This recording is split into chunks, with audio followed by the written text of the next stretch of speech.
دوسروں کا دل توڑنے والے کو اللہ پاک ایسے توڑتا ہے کہ اس کا جینا بھی مشکل ہو جاتا ہے۔ مرہم کی لالچ میں اپنی دکھتی رگ کا پتہ لوگوں کو دینا بے وقوفی کی آخری حد ہے۔ بھروسہ تو اپنی سانسوں کا نہیں اور ہم انسانوں کا کر لیتے ہیں۔ کتنی رحیم ہے وہ ذات کہ ہم دن بھر گناہ کرتے ہیں پھر بھی وہ ہر رات میں میٹھی نیند سلاتا ہے۔ ضرب پیدا کر سمندر کی طرح وسعتیں، خاموشیاں، تنہائیاں، لامحدود تمنائیں محدود زندگی کو اجیرن بنا دیتی ہیں۔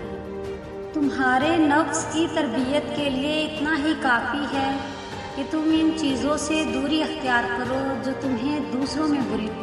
اچھے انسان کی ایک نشانی یہ بھی ہوتی ہے کہ وہ ان لوگوں کی بھی عزت کرتا ہے جن سے اسے کسی قسم کے فائدے یا مفاد کی توقع نہیں ہوتی۔